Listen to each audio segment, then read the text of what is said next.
Se mudarán a tu casa el próximo mes, anunció mamá. Perfecto, dije. Empezaré a empacar este fin de semana. A la mañana siguiente, llamé a un agente de bienes raíces. Yo, de 29 años, mujer, siempre fui la red de seguridad de la familia, pero nunca la prioridad. Toda mi vida ha sido un recordatorio constante de que mi hermano, Mason, de 32 años, hombre, era el niño de oro, mientras que yo solo estaba ahí, la hija invisible, el plan B confiable. Es decir, hasta que decidí que ya no quería ser el plan B de nadie. Mirando hacia atrás, puedo identificar el momento exacto en que algo dentro de mí finalmente se rompió. No fue cuando escuché a mis padres decirle a mi abuelo que Mason necesitaba más la herencia porque lucha con la estabilidad, mientras que Michelle siempre aterrizará de pie. No fue cuando se perdieron mi graduación universitaria porque Mason tenía un partido de softball. Ni siquiera fue cuando me pidieron prestados $5,000 para rescatar a Mason y a su esposa, Vanessa, después de su tercer desastre financiero en 2 años. No, fue la forma casual en que me ofrecieron como un sacrificio, como si ni siquiera valiera la pena consultarme. Crecer a la sombra de Mason era simplemente mi normalidad. Mientras él recibía la PlayStation más nueva, yo recibía la consola usada con los botones pegajosos. Cuando Mason entró al equipo de baloncesto juvenil, mis padres reorganizaron sus horarios de trabajo para asistir a cada partido. Cuando estuve en el cuadro de honor durante 4 años seguidos, mi madre pegó el certificado en el refrigerador durante exactamente 3 días antes de que fuera reemplazado por la CI de Mason en inglés, su primera calificación aprobatoria ese semestre. Mason solo necesita más ánimo, explicaba mi mamá cuando le preguntaba por qué nunca venían a mis competencias de debate.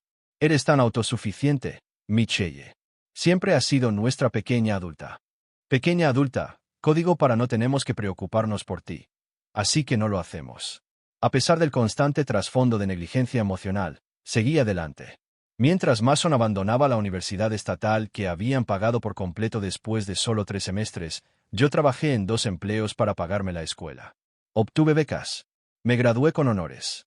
Conseguí un trabajo sólido en una empresa de consultoría financiera y ascendí lentamente.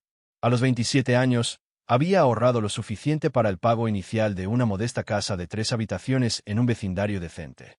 Nada lujoso, pero era mía. Cada pago de la hipoteca, cada reparación, cada mueble, todo ganado con mi propio trabajo duro. Sin préstamos familiares, sin avales de los padres, solo yo. Mientras tanto, Mason y Vanessa iban de un desastre a otro. Él cambiaba de trabajo como si fueran alergias estacionales, presente durante unos meses y luego desaparecía misteriosamente. La adicción a las compras de Vanessa no ayudó.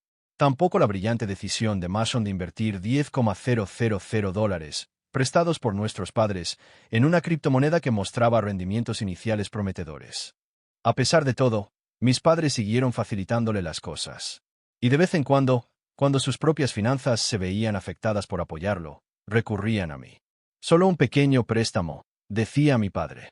Mason está pasando por un momento difícil. Esos pequeños préstamos, $500 aquí, $1,200 allá, nunca se devolvieron. Llevé una hoja de cálculo.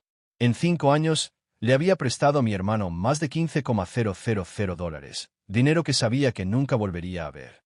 Mis tías y tíos notaron el patrón. En las reuniones familiares, los comentarios comenzaban de forma bastante inocente. «Qué generoso de tu parte ayudar a tu hermano de nuevo», decía mi tía, arqueando las cejas por encima de su copa de vino. «La familia siempre debe mantenerse unida, ¿verdad?» Mi tío era menos sutil. «Debe ser agradable tener una hermana con mucho dinero», le decía a Mason, justo delante de mí. Algunos de nosotros tuvimos que arreglárnoslas solos. Aún así, seguía presentándome, cenas dominicales, reuniones navideñas, la cena ocasional entre semana cuando mamá llamaba y decía, «Ha pasado mucho tiempo desde que te vimos». Llegaba después de un día de trabajo de 10 horas y encontraba a Mason y Vanessa ya allí, con los pies sobre la mesa de centro, sirviéndose la cerveza que yo había traído la última vez. Luego llegó la cena que lo cambió todo. Llegué a casa de mis padres un jueves por la noche de octubre, agotada después de cerrar una cuenta importante en el trabajo. El olor a lasaña de mi mamá llenaba la casa, mi favorita, lo que debería haber sido mi primera pista de que algo andaba mal. El auto de Mason estaba en la entrada, junto con el BMW arrendado de Vanessa que definitivamente no podían pagar. La cena comenzó con normalidad. Mason dominó la conversación con historias de su última idea de negocio: renovar casas, porque aparentemente ver HGTV lo había convertido en un experto. Vanessa presumió su nuevo bolso, que probablemente costó más que el pago mensual de mi hipoteca. Mis padres asintieron con entusiasmo a todo lo que decían. Estaba a la mitad de mi segunda copa de vino cuando mi madre carraspeó.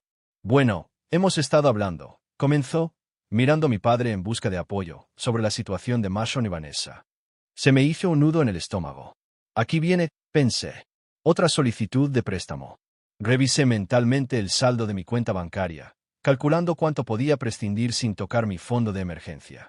Lo han estado pasando muy mal desde que el propietario le subió el alquiler, continuó mi madre, y con el bebé en camino. Espera, ¿bebé? Esta era una noticia para mí. Vanessa no había mencionado estar embarazada. Así que encontramos una solución, terminó mi madre, con voz alegre y ligera. Se mudarán a tu casa el próximo mes. Puedes tomar el dormitorio más pequeño o mudarte de nuevo con nosotros temporalmente. El tenedor se congeló a medio camino de mi boca. Mi estómago se desplomó como si acabara de dar la primera caída en una montaña rusa. Miré alrededor de la mesa, esperando que alguien dijera que estaban bromeando. Nadie se reía. Mi casa, logré decir. Tiene mucho sentido, intervino mi padre.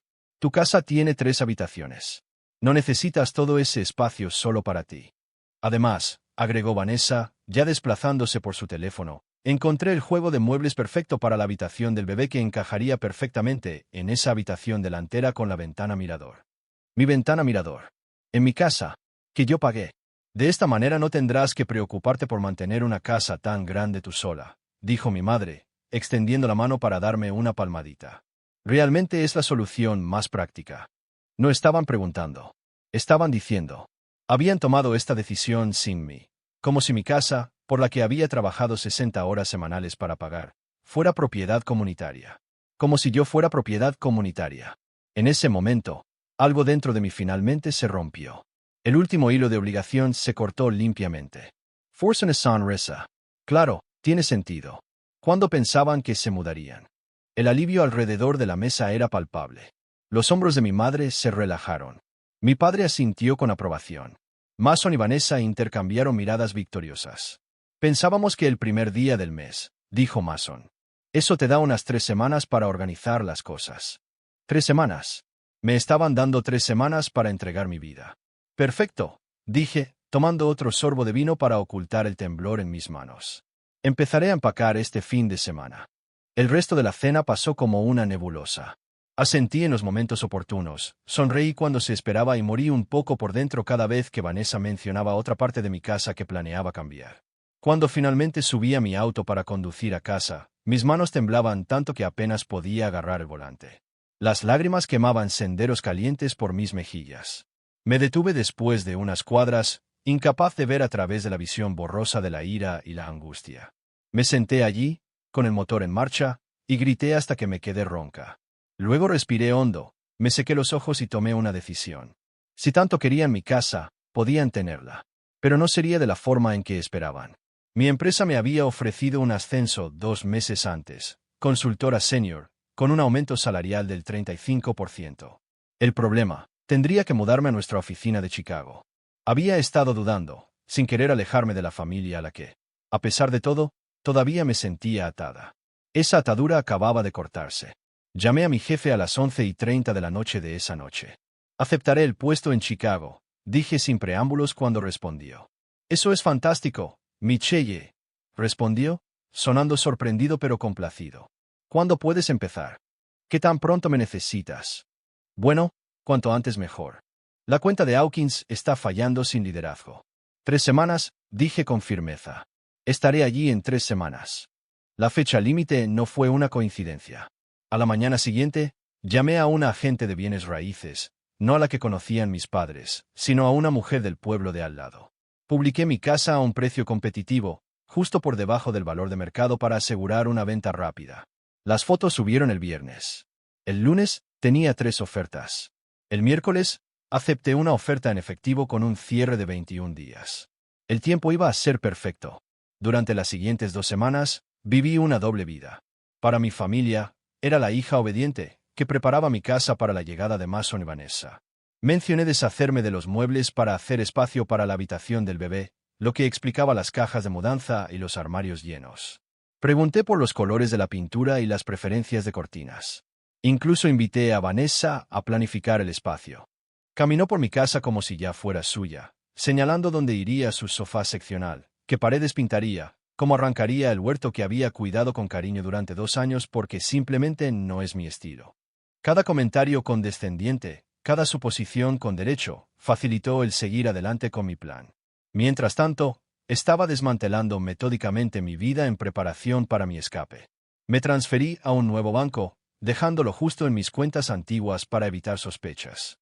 Conseguí un apartamento en Chicago, firmando el contrato electrónicamente. Redirigí mi correo a un apartado postal. Vendí los muebles que no podía llevarme y empaqué el resto en una unidad de almacenamiento con un nombre diferente. 3 días antes del cierre, hice un viaje de negocios que en realidad fue un vuelo a Chicago para finalizar la configuración de mi apartamento. Regresé el tiempo suficiente para firmar los documentos de cierre, cobrar mi cheque de caja y cargar mis posesiones restantes en un camión de mudanza. En lo que debería haber sido el día de la mudanza de Mason y Vanessa, ya estaba a 300 millas de distancia, instalándome en mi nuevo apartamento con vista al lago Michigan. Me paré sola en mi nueva sala de estar, escuchando los sonidos desconocidos de la ciudad que se filtraban por las ventanas. Mi teléfono sonaba incesantemente en el mostrador de la cocina, llamadas y mensajes de texto de mi familia. Imaginé la escena que se desarrollaba en casa, Mason y Vanessa llegando con su camión de mudanza, tal vez mis padres allí para ayudar, todos parados confundidos en el césped delantero mientras unos extraños llevaban muebles a lo que pensaban que iba a ser la nueva casa de Mason. Me imaginé sus caras cuando los nuevos propietarios explicaron que sí, acababan de comprar la casa a Michelle. No, ella no había mencionado nada sobre la mudanza de la familia. Sí, la venta era definitiva. No, no sabían a dónde se había ido. Me permití disfrutar de esa imagen mental durante un minuto completo antes de silenciar mi teléfono y desempacar mi primera caja. Las llamadas y los mensajes de texto seguían llegando. Los mensajes de voz de mi madre pasaron de la confusión a la ira y a la súplica entre lágrimas. ¿Cómo pudiste hacernos esto? ¿A tu hermano? ¿A dónde se supone que irán ahora? Necesitas llamarnos ahora mismo y explicarte, señorita. Por favor, Michelle, podemos arreglar esto. Solo dinos dónde estás. Después de 2 días, finalmente respondí con un solo mensaje de texto, en el mismo lugar al que se suponía que debía ir, supongo. Eric Lenzelas. Luego bloqueé sus números. No solo corté con mi familia inmediata. Mi prima Melissa envió un mensaje de texto. Siempre has estado celosa de Mason. Esto es un nuevo mínimo, incluso para ti. Tío, tu abuelo estaría avergonzado de tu egoísmo. Tía, tu madre no ha dejado de llorar desde que hiciste esta broma. ¿Es eso lo que querías? Uno por uno, se unieron a mi lista de bloqueados. Cada eliminación se sintió como deshacerme de otro kilo de peso muerto que había estado cargando durante años. 2 semanas después de mi exilio autoimpuesto, mi ex-colega, Jen, me envió un mensaje de texto. Ella no era cercana a mi familia, pero lo suficiente como para haber escuchado los chismes. Entonces, tu hermano y su esposa embarazada viven en el sótano de tus padres. Tu mamá les dice a todos que tuviste algún tipo de crisis nerviosa. Solo pensé que deberías saberlo. No respondí, pero tampoco la bloqueé. Jen se convirtió en mi ventana ocasional al mundo que había dejado atrás. Un mes después, volvió a enviar un mensaje de texto. ¿Recuerdas esa cosa de las criptomonedas en la que estaba Mason? Aparentemente invirtió mucho más de lo que nadie sabía. ¿Cómo? Mucho más. Eso no me sorprendió. Mason tenía talento para duplicar las malas decisiones. Lo que sí me sorprendió fue saber que había convencido a mis padres de invertir sus ahorros para la jubilación en el mismo esquema, prometiéndoles una rentabilidad garantizada del 40% en 6 meses. Cuando la criptomoneda tuvo su primera gran caída, Mason entró en pánico. En lugar de reducir sus pérdidas, pidió prestado dinero a 3 compañías de préstamos de día de pago diferentes para comprar la caída. También había agotado el límite de 2 tarjetas de crédito a nombre de mis padres, tarjetas que no sabían que existían hasta que las agencias de cobro comenzaron a llamar. Al tercer mes, la situación había implosionado por completo. La criptomoneda se reveló como una estafa elaborada. Mason enfrentaba posibles problemas legales por alguna actividad secundaria relacionada con el esquema. Mis padres habían pedido una segunda hipoteca para cubrir sus deudas más urgentes. Vanessa amenazaba con dejarlo, embarazada y todo. Sentí una punzada de simpatía, no por Mason ni por mis padres, sino por el niño por nacer que estaba siendo arrastrado a su caos. Envié una tarjeta de regalo anónima para una tienda de artículos para bebés a la dirección de la madre de Vanessa. Fue la única concesión que hice a la culpa que ocasionalmente surgía. Mi nueva vida en Chicago era todo lo que había esperado. Mi trabajo me desafiaba de maneras que mi antiguo puesto nunca lo había hecho. Hice amigos que no sabían nada sobre la historia de mi familia, que me veían como la mujer competente y segura que era, en lugar de la eterna idea de último momento que había sido. 6 meses después de mi escape, recibí una carta reenviada desde mi antiguo apartado postal. La dirección del remitente era la residencia de ancianos de mi abuelo. Dentro había una breve nota con su letra temblorosa. Michelle, escuché lo que pasó. Tu madre cuenta una historia diferente de la que sospecho que es la verdad. Siempre supe que eras la fuerte, la inteligente. Siento haber dejado que tus padres me convencieran de que Mason necesitaba más ayuda. En el testamento, dijeron, siempre aterrizarás de pie, mientras que necesitaba una red de seguridad. Ahora veo quién realmente necesitaba protección. He cambiado mi testamento. No es mucho, pero es algo. Estoy orgulloso de ti por defenderte. Con cariño, abuelo. Lloré por primera vez desde que me fui. No por tristeza o culpa, sino porque alguien en mi familia finalmente me había visto. 9 meses después de mi partida, nació la bebé de Mason y Vanessa, una niña. La llamaron Michelle, lo que Jen me dijo que era la idea de Vanessa de extender una rama de olivo. Envié otro regalo anónimo, un bono de ahorro que vencería cuando la pequeña Michelle cumpliera 18 años. Adjunto había una nota, para la universidad. Sin condiciones. Puede que hubiera terminado con mi familia, pero no era desalmada. Esa bebé merecía una oportunidad, incluso si sus padres eran un desastre. Alrededor de la marca de 1 año, mi teléfono se iluminó con un número desconocido. Contra mi buen juicio, respondí. Michelle. Era la voz de mi madre, tentativa y pequeña. No dije nada, solo esperé. Por favor, no cuelgues, ese aperjuro. Yo solo, necesitamos ayuda. Tu padre tuvo un infarto menor el mes pasado. Las facturas médicas, y Mason y Vanessa y la bebé todavía viven con nosotros. No podemos, estamos a punto de perder la casa. Mi antiguo y yo habría comenzado inmediatamente a calcular cuánto podía permitirme enviarles. Mi antiguo y yo se habría sentido responsable. Pero ese ya no era yo. Lo siento mucho, dije con voz firme. Espero que papá se recupere pronto. Eso es todo. Su voz se quebró. Tu familia se está desmoronando y eso es todo lo que tienes que decir. ¿Qué quieres que diga, mamá? ¿Que volveré a rescatar a todos? ¿Que renunciaré a mi vida para solucionar problemas que no creé? El silencio se prolongó entre nosotras. Somos tu familia, susurró finalmente. No, respondí. Son la familia de Mason. Yo solo era el plan B, la red de seguridad, la que siempre aterrizaría de pie mientras ustedes vertían todo en él. Escuché su brusca inhalación. ¿Quién te dijo eso? ¿Emporta? Siempre ha sido la verdad. No. Ella no lo negó. Tengo que irme, mamá. Cuídate. Colgué y bloqueé el número. Esa noche, mi empresa me ofreció otro ascenso, esta vez a nuestra oficina internacional en Londres. Acepté sin dudarlo. La distancia se sentía bien. La noche antes de mi vuelo, me senté en mi balcón de Chicago con una copa de vino, viendo las luces reflejarse en el lago.